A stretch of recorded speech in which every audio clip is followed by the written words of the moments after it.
Welcome everybody. Welcome to this episode.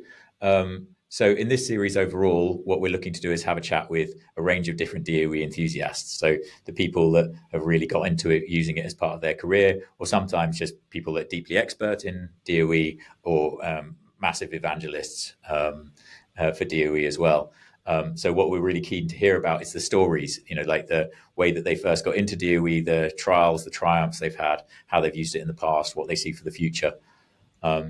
And on this episode, we're really excited to be talking to Keara Sutherland. So Keara is a virologist with a lot of experience of using DOE at Virica Biosciences. And Phil, I thought this was a fantastic conversation. Yeah, I was really taken aback by her positivity and the use of the word freedom, which I haven't really heard used in conjunction with statistical design of experiments before. So that was just totally infectious. But she also hit on a lot of really important themes, like how failures in experiments can still be really valuable. The sheer efficiency of automation now and this focus, what it enables you to do is just collect many more data points per unit of time. That was a really interesting focus for me. Yeah, I mean, it was probably the most positive conversation I've had about DOE and multifactorial experiments in a community that tends to be pretty positive about the power of DOE. So it stood out for that. And like you say, the use of the word freedom, and I recognized exactly what she said when she said it, but yeah, it was a really interesting new take on it. And, I was obviously trying to bring out those bits which she saw as a bit harder or a bit more negative or whatever, but she just remained resolutely positive throughout all of it. So this is a real feel good episode. And, we also sort of covered things like what you can do, like you say, with automation, but then thinking a bit more about the future of DOE and integration maybe with machine learning. And also, as is often a topic of conversation, we chatted about, okay, how could we try to get DOE more broadly used, right? So we're talking about those kind of concepts as well. Yeah, and again, it's just great to get the perspective of somebody who, for whom this isn't so much of a distant memory. That knows more firsthand what it's like to be educated within the world of biology, biotech, bioengineering, and what's maybe missing there. But she's really an amazing evangelist for this. I just love talking to her. Yeah, absolutely. Me too. Well, everybody, we really hope you enjoy this episode.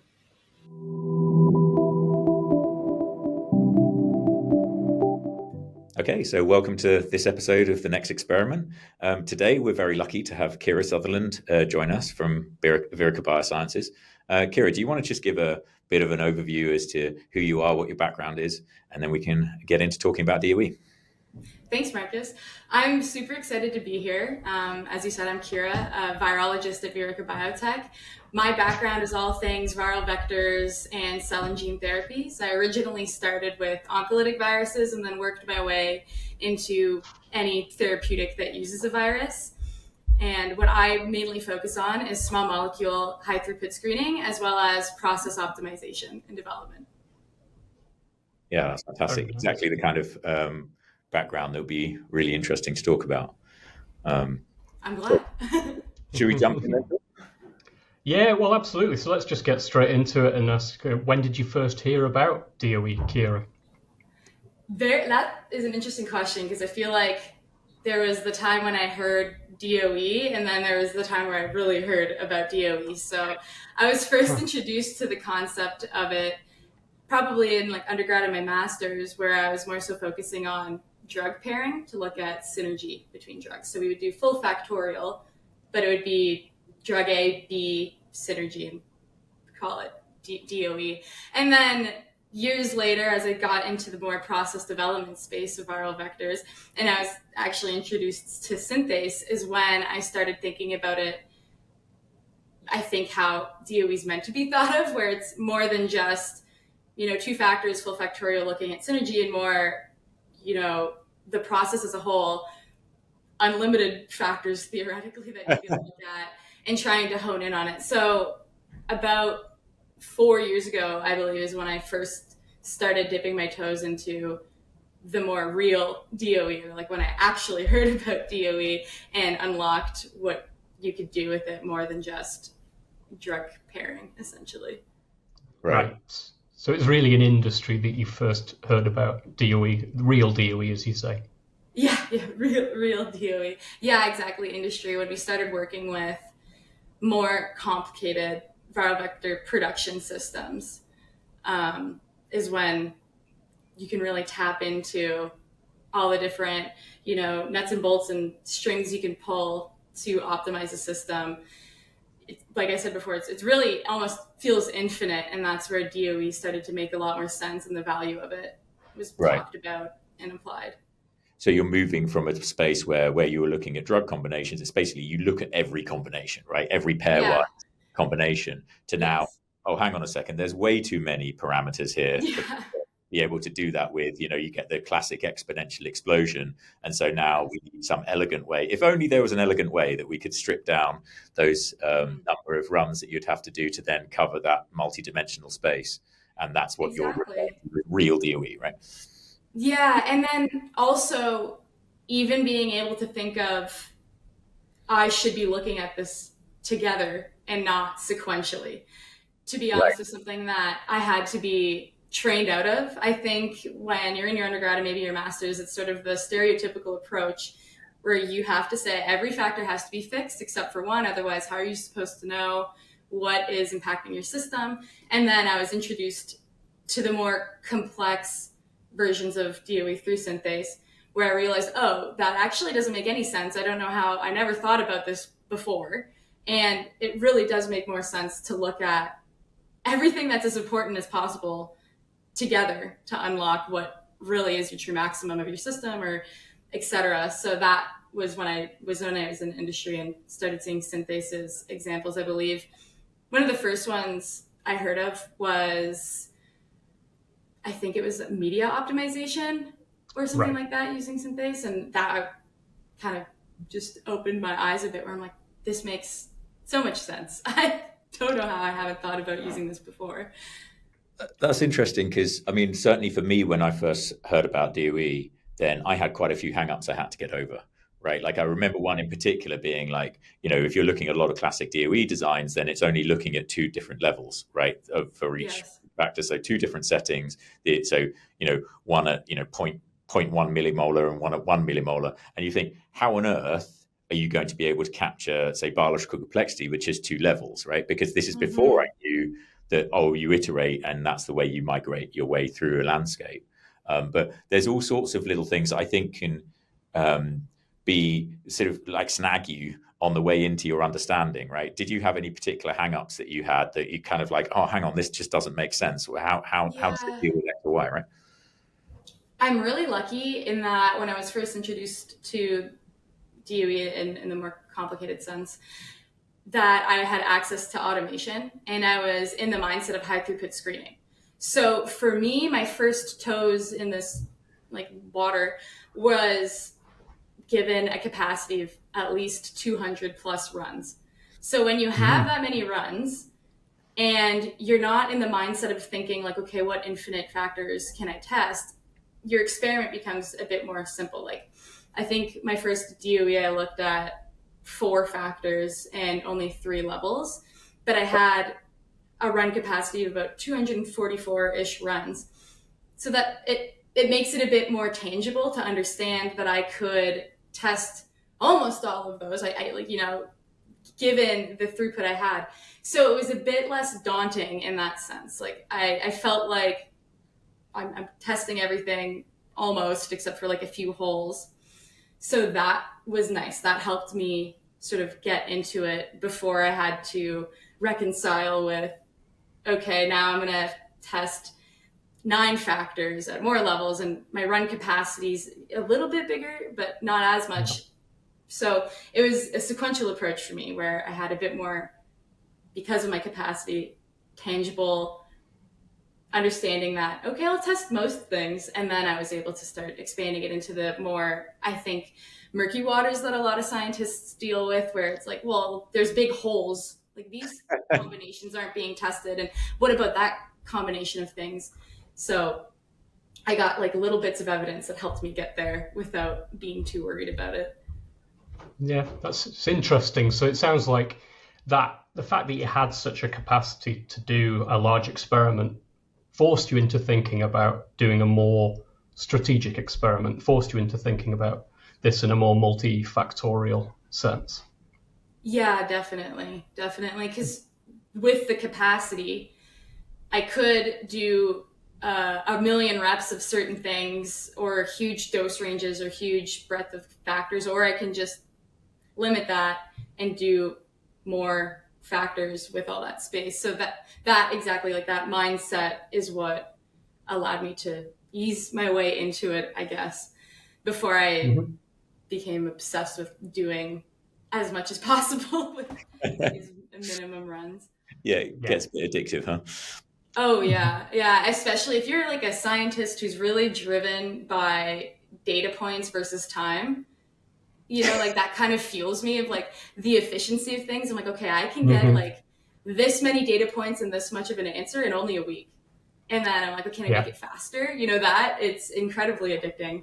So the dive into DOE and wanting to do more was exponential for me. Yeah. I think a lot of DOE fans, there's always a strong motivation around efficiency, right? They're kind of generally, they're all about efficiency. Yeah, exactly. Yeah. And for me, there was really something about this is the first time I could actually make progress in biology, right? I mean, thinking back to before I did DOE and failure was the norm, right? Yeah. Do you think that there's sort of some unique challenges that biology represents that makes it particularly kind of needing of this kind of approach, or that makes this approach particularly important to use? Sorry, that seems like a really leading question, but like No, I agree. And where I saw the value when I was first introduced to this more complicated examples of DOE was like when I first started learning about it, I was coming from the mindset of working at Virica, where we provide small molecule enhancers for viral vector production platforms, and where platform agnostic is what we call. So we see a bunch of them, but I realized we're sort of in a sticky situation where people give us their process the way they have it, and then we find small molecules to optimize it even further, as simply as possible. But then, you realize it's okay. Well, what if they decide to change their cell line, or what if they've decided to optimize their media? What if their process dev team prefers a different type of transfection or construct, et cetera? And you realize you're sort of pigeonholed, where I've optimized this for you in this one very specific siloed context, and what if you'd like to change things?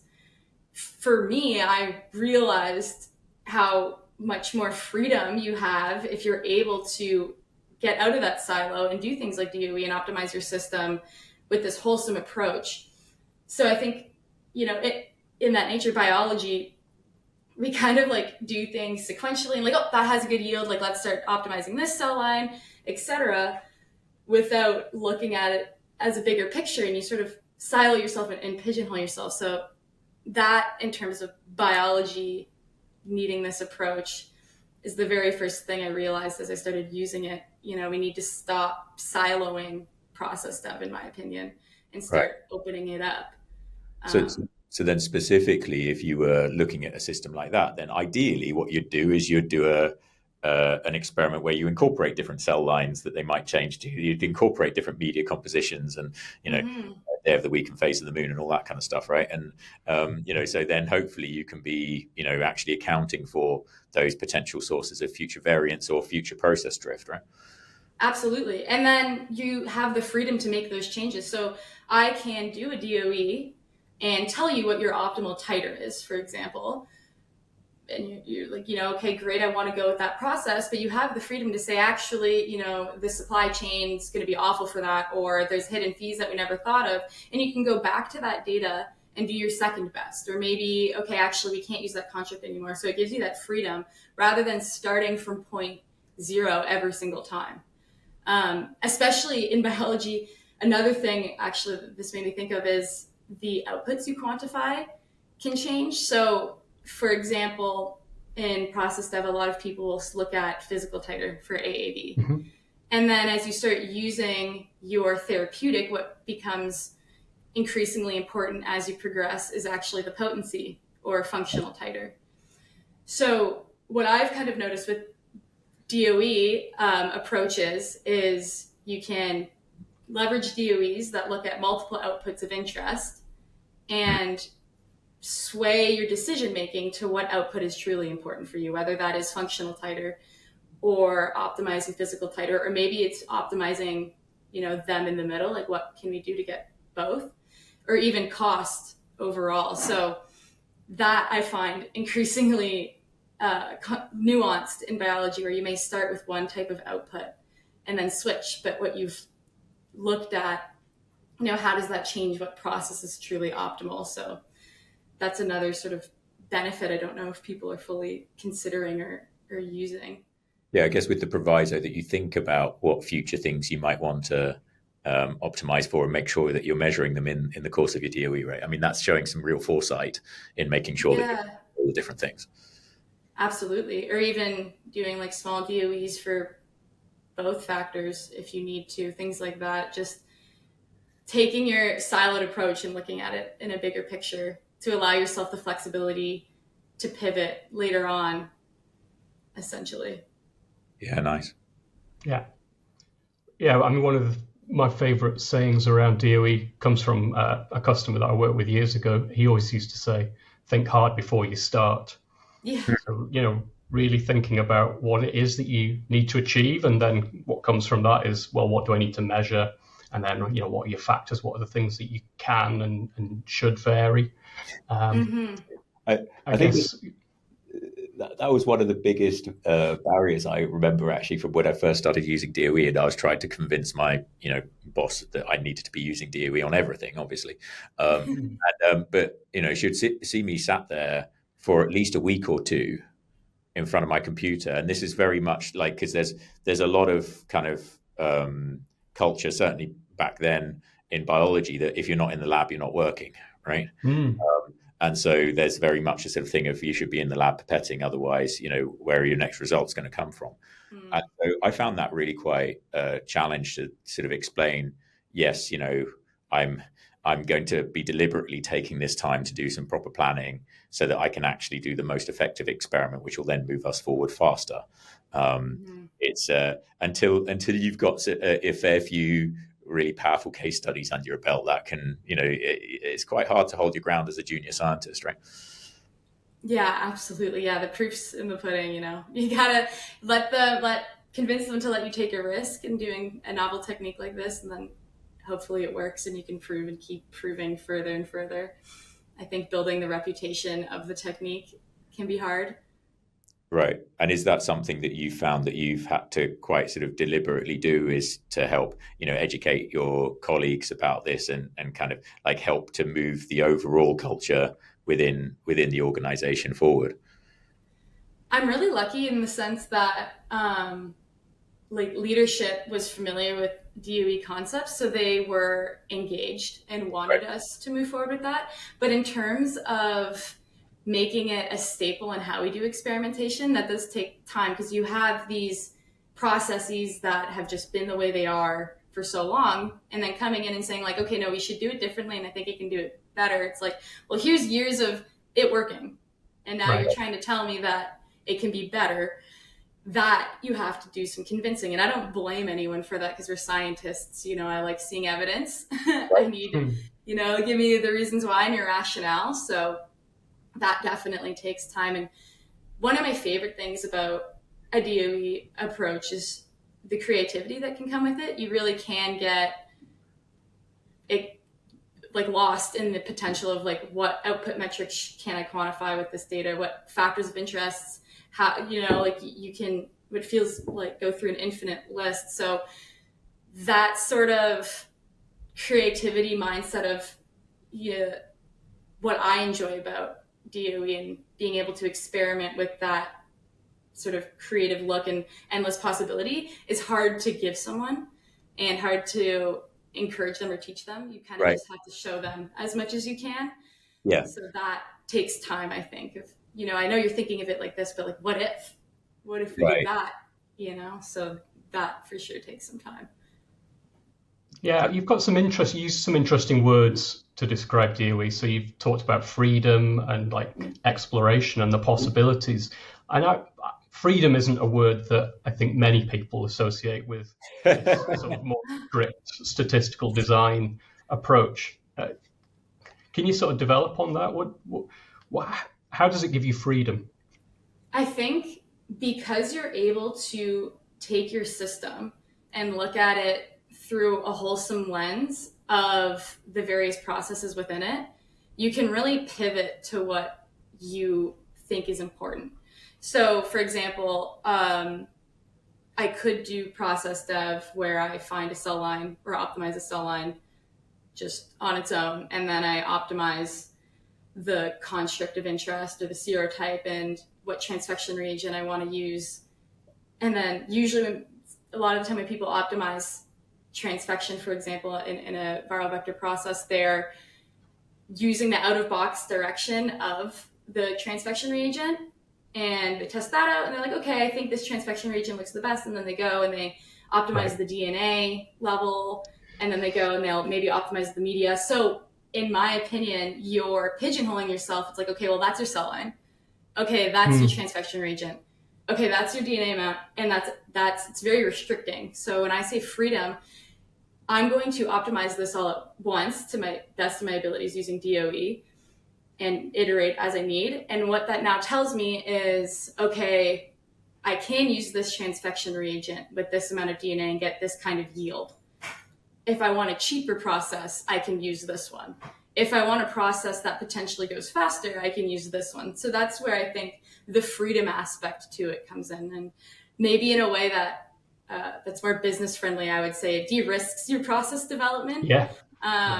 So that's how I would pitch it, maybe in a more less of a romantic scientist mindset, more in a business mindset, of de-risking you and giving you the ability to, have an understanding of your system and do things within the constraints of what you have available. Yeah, I mean, it's both, isn't it? It's like winning over hearts and minds. So talking about that creativity and freedom to, win over scientists that might be skeptical of adopting this. And then for the business value, de-risking, I think is a great term. Not everybody's as lucky as you and, working in an organization where leadership already gets this, right? They already, from what you've described, they're already talking about the value of DOE and they're already bought into it. What do you think it's going to take for more people to be using DOE? How can we get this? How can we get more organizations thinking like yours does? I think kind of what I said earlier is kind of the proofs in the pudding. You sort of have to put out the facts and the case studies and show people the value. And I think also what you just said, winning over the hearts and the minds in different ways. I can show the cost analyses to someone who's more money centric, for example, of this took me a week. And if I did this as OFAT, I might not get as good of a yield, and it probably would have taken me over a year. So the cost comparison for that, which is true in some of the DOE campaigns that we've ran, it took us 3 months to do something that could easily take over a year to do. So that, cost metric already. And then the other sort of proof, what I find most interesting is being able to leverage different factors or different processes given like maybe a supply chain change, or you need to change a serotype or something like that, having the freedom to make those changes. So showing continuous proof of that, I think, is important, and then advertising it and sharing it. And then the second thing I think is really important is simplifying things. One of the first things I noticed when I did the first ever DOE I tried is even before I applied a statistical model to it, I just put like the dots on a graph of factor level. And I'm like, oh, like that's helping the system. I didn't have to do any stats to do that. Sure, you could get more into the nuance of that sort of statement, but it really is simple sometimes, where you can see in your data before you start playing with it or anything like that, like this makes the system better. So I think, breaking it down to some easy to understand approaches that any scientist can do, like, it's like, yeah, I can make a graph with some dots on it, and see that there's a trend going up. I don't need a model for that or anything, and then leading them to a more complicated approach to it, I think, as well. I think there's something really important there. And I found it really comfortable. And also when communicating it, it was way easier if I didn't initially show the models, right? But I showed the data, right? Like classically in Jump, you can use Graph Builder, right? And you can put the factors, and there's that beautiful moment when you put the right factors in, and boom, you have that population that's then dramatically higher above everything else because you have the right combination of things together. And that is way more compelling, I think, than showing them, showing somebody even the most beautifully rendered of 3D graphs, right? And like, it's just like, look, whether you believe in this method or not, it has identified this area where these 8 different experimental runs, which incidentally aren't replicates of each other, but they're all behaving the same because they all have the same information on them. I found that to be really compelling. Yeah, exactly. It's a lesson. For me, it was a lesson that took me too long to learn, to be honest. I remember one of my early successes with DOE was a formulation experiment, and I was helping some chemists to come up with a better formulation for a polymer. And I did, like, the first analysis I did was just a simple kind of dot plot showing some, the good ones are green and the bad ones are red, and this is where everything's green and this is where everything's red. And the chemists were just like, yeah, that's brilliant, thanks so much. But then I went on to say, well, I fit this model to it. I tried a second order polynomial, and then I went for a third order polynomial, and neither of those were really fitting. And at this point, the chemists are just thinking, just show up, Phil. What? I don't need any of this. You watch the eyes glaze over. Yeah, exactly. And it took me a long time to learn on that and reflect on that. But sometimes all they need is that graph, right? And that's won them over.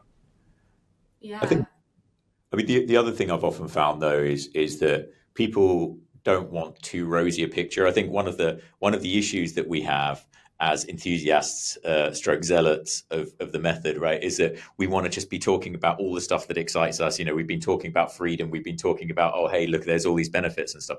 But often people are like, a few questions I often have it. So where does DOE not work? And also, what have you found hardest about actually getting DOEs done? Because in reality, it can sometimes be pretty tough, right? So Keara, for you, like, can you remember some particularly sort of gnarly times when it's just been a real slog to get a DOE through the lab, and what kind of caused that? That question I find hard. You're just an absolutely positive person, That's kind of... Yeah. I think I really enjoy kind of what I said earlier. I'm one of those scientists who's obsessed with, more data points, less time. Right. So the difficult DOEs, in my opinion, I'm like, I can do that. How am I going to do this? But I guess when I experience those challenges, what the main barrier usually is certain limitations with the process. So I guess, for example, what I'm thinking of is transfection reagents. If I want to test different transfection reagents, sometimes I've had 4 of them that all have different incubation times and different complexation percentages and stuff like that, which I can very well see most people having a difficult time with that. We're very lucky that our lab's gifted with some really awesome automation. So we have the tools to be able to do something like that. But those are the pieces that I think would limit DOE, or maybe limit myself even to what I can do. Those little nuances of, okay, I want to do different cells and different seeding densities. And all of these 3 cells that I want to do have different media. And then I want to do different transfection reagent mixtures. They all have different incubation times and different complexation buffers. All these things sort of add up to that complexity that I do think could inhibit barrier to access in terms of, be being like, you could do everything at once. You have to figure out processes and techniques and equipment that can allow you to do that. Right. Which I think is a really fun challenge. And I'm sure there's many people who would hear that and be like, oh, that's not a barrier. Like, that's just, you have to figure it out, which is what we've been able to do. We have a lot of different dispensers and liquid handlers for the purposes of doing these sort of unique things, like different transfection reagent incubation times and all these different cells being seeded with different medias, etc. Right.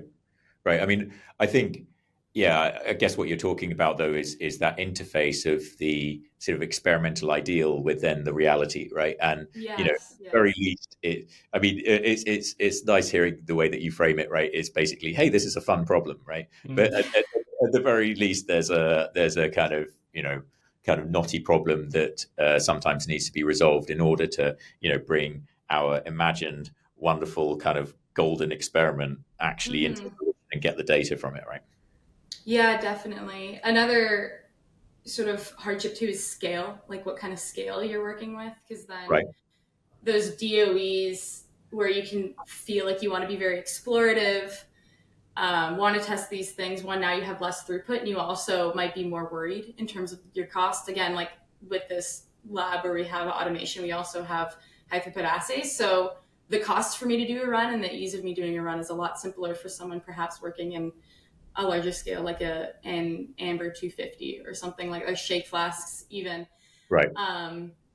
So that's where you have to start being more methodical, like parse down your DOE, like what factors truly matter in terms of what we want to pursue and can pursue at particular scales. So I acknowledge that my ability to access complicated, grandiose, maybe like DOEs where you're doing a lot more factors and maybe have a lot more process parameters that can be tricky. We have a lot of systems to handle that, whereas some people might not. But then again, like the flip side is you can leverage DOE to help manage that lack of scale, essentially, or scalability in terms of number of runs, et cetera. So right. At the same time, it's like it could be a barrier to access, but it is also another point where it can be useful. So yeah.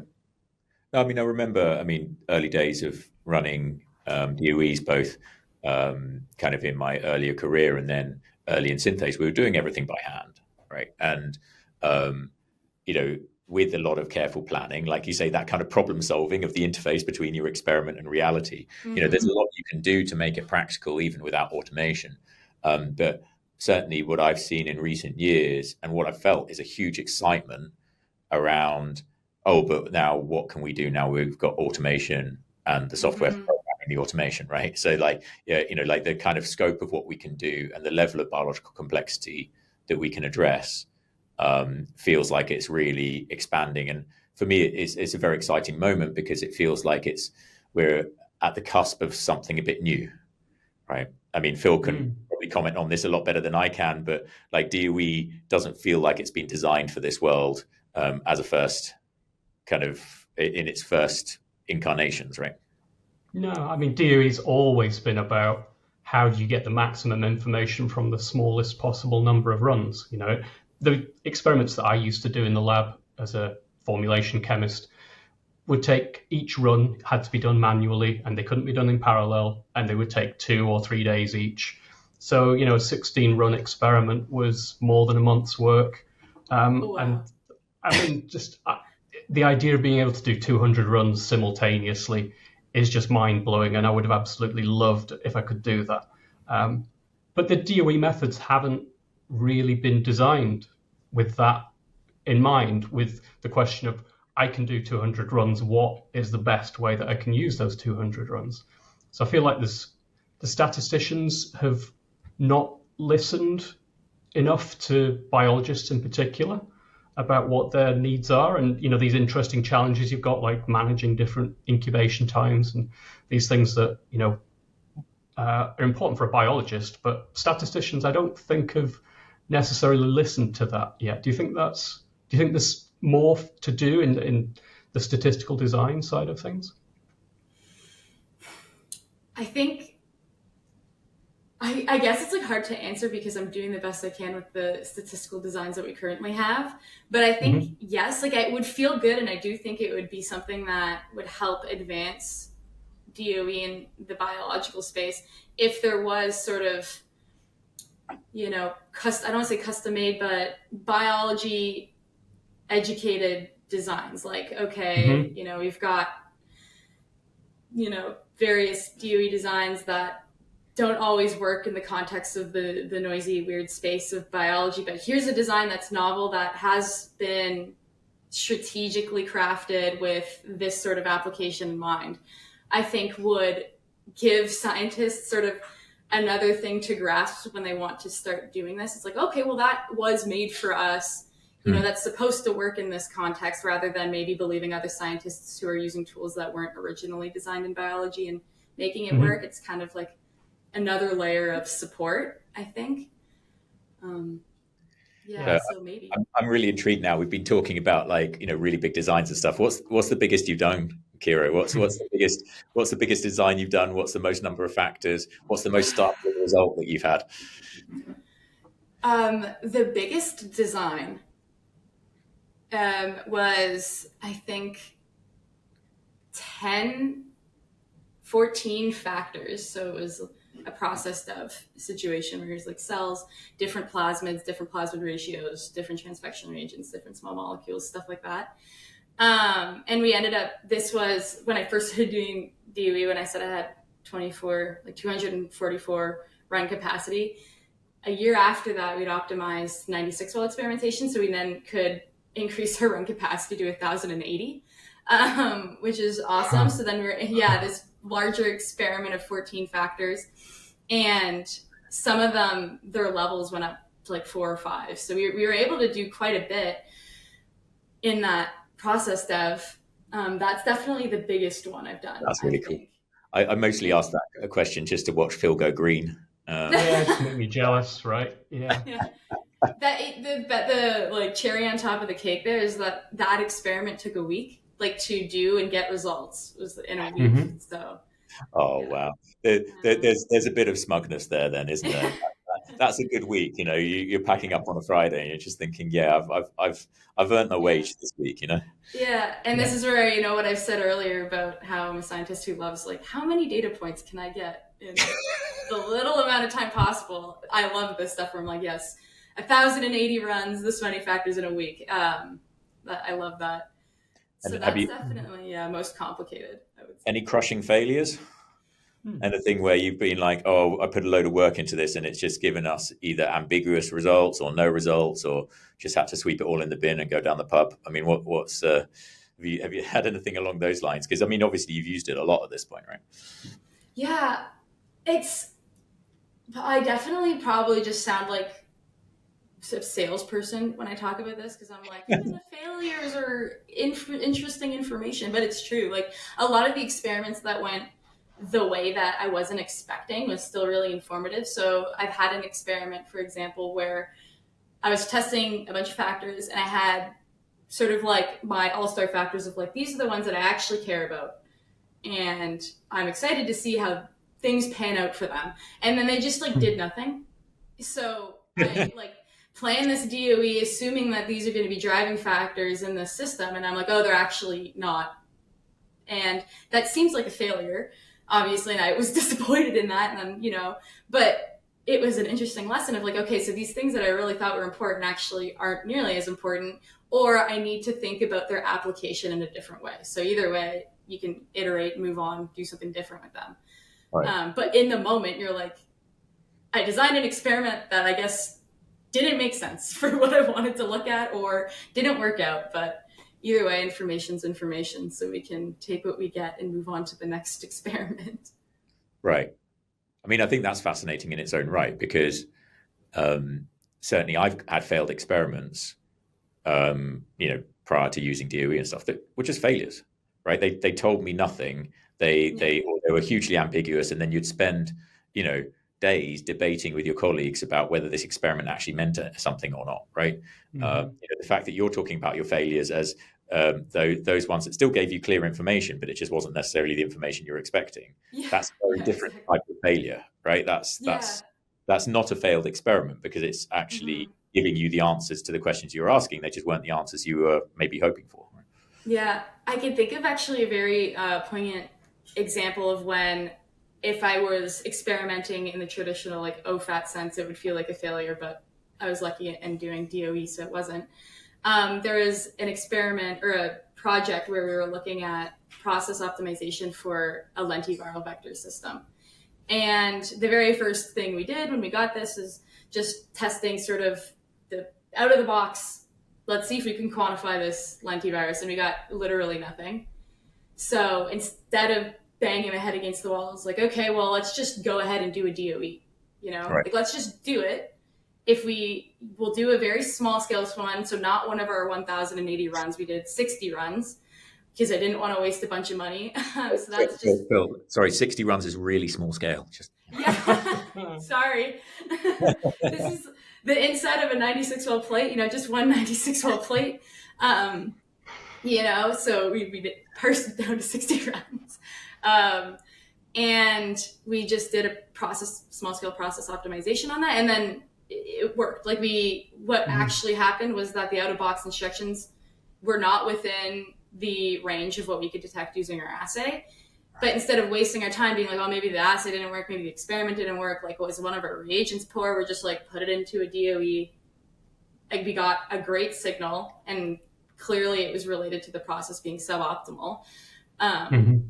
So I think about that a lot when I think about, experiment failures and kind of what you just said, where if I were to be doing this sequentially, my experiment's going to fail a bunch because I'm going to be trying to optimize things that might not matter. I'm not getting any signal. I might think that my experiment's a fail, but with, DOE, technically the baseline parameters were failures and things like that, but we were able to garner information that we could use and move forward with because we were able to assess a variety of things at one time. Right. Yeah. It's like a lot of very systematic shots on goal, isn't it? It's kind of... Yeah, exactly. Even if the first ones went awry and you don't really know why, well, you can cover a lot of other possibilities, and the chances are in one of that very few number of runs, then there's something that might still help. No, Sorry. Yeah, very few. Yeah. Exactly. And I thought to myself, it's like, okay, well, if this fails, then it was maybe a reagent or maybe a cell, and I would do a DOE or not a DOE, but like more of a systematic approach to identifying that afterwards. So, right. So either way, you kind of get answers that you can move on with.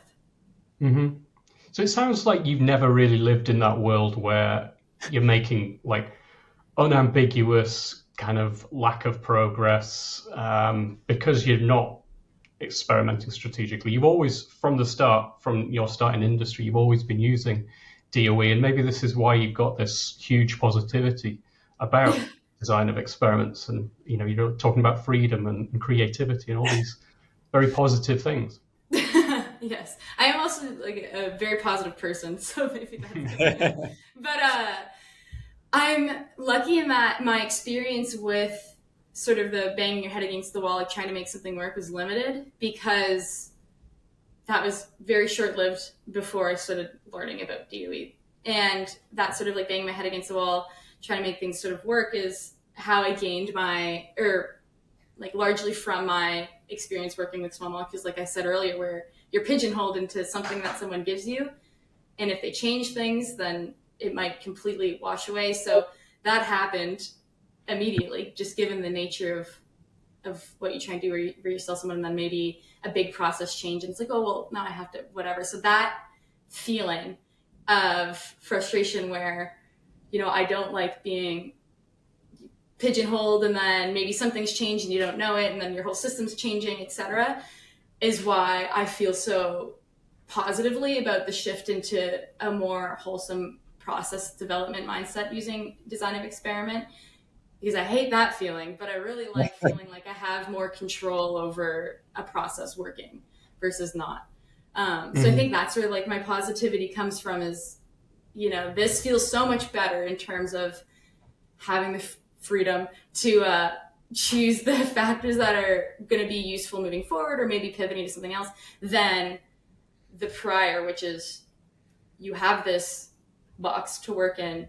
Do not leave this box and hope that it works well. Yeah, that's a really nice message. I love that.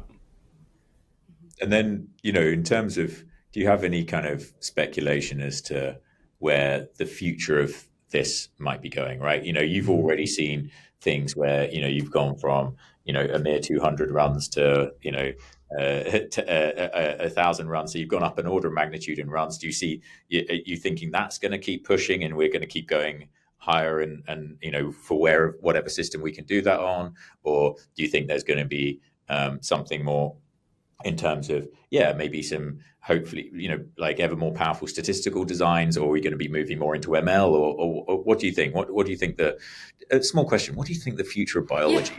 Right? Yeah, exactly. That very light question there. 10 words or less, yeah. Yeah. I think you kind of hit the nail on the head with sort of the suggestions on where you're going. Like, I think scientists are going to continue to go in all different avenues. I think as biology in particular gets more comfortable with ML and high throughput screening in contexts outside of drug discovery, because right now, or at least from my experience, the most common uses of those is more so drug target discovery and drug development. As we see that progressing and start taking that into other applications, for example, viral vector process optimization, stuff like that, I think we'll get more comfortable and we'll expand it more pervasively throughout. So, like, for example, in process optimization, sometimes people are uncomfortable with small scale experimentation. Like, they prefer the at scale, which makes sense because there's going to be things that impact. But I'm hoping as we get exposed to small scale experimentation, people can see the things you can test in small scale using lots of factors, lots of that you can then take to make more educated decisions and more informed DOEs at scale, and so on and so forth. So I'm hoping people become more comfortable with that. And as people become more comfortable with that, I think automation is just going to get better because people are going to start pushing the envelope in terms of, okay, I am comfortable with 96 well or 384 well. Let's make seamless integrated workflows that can do that nonstop, which people already have, but maybe it'll become more of a norm. And then given that, like you said, the statistical approaches are going to have to keep up. Machine learning will have to keep up with those new applications and things like that outside of what's currently being used. And I think people will just be more open to looking at more at once rather than siloing things, which I think is sort of what I'm hoping for the most, is people being comfortable with these tools and processes to start shutting down siloing of development and looking at it as a whole and more wholesome, which I think will be almost unimaginable in terms of what we can do when we start looking at things as whole like that rather than in pieces. Yeah. I like that future. I want to live in that future. I like that as well. Do you think a part of, maybe a possible part of the future is people learning about this earlier in their careers, in their postgraduate degrees at least, or undergraduate degrees, maybe even at high school, learning about design of experiments for biology? I hope so. I certainly hope at the very least in master's or undergrad, teaching people how to experiment outside of the traditional, everything has to be static except for the one thing you're looking at. If that's introduced sooner and people are open to the mindset of what that could look like, I think that would be incredible. Like in undergrad or master's or something, when people start experimenting for the first time, like teach them both. Teach them when you need to do one versus the other. Right. Yeah, I think I'm absolutely fine with one factor at a time being taught at school, in the same way that there are other big simplifications taught at school. But it's kind of, it'd be nice if it would move on a bit more than that. I do hear about more and more courses happening at an earlier stage, so there is hope. Right? Absolutely. Well, listen, Keara, thanks so much for spending some time talking with us today, giving us an unadulterated positive view on dimensional experimentation and what it can offer in biology and in viral vector optimization in particular. It's been absolutely fantastic talking with you. Thanks very much. And thanks everyone for listening. And we'll see you next time on the next experiment.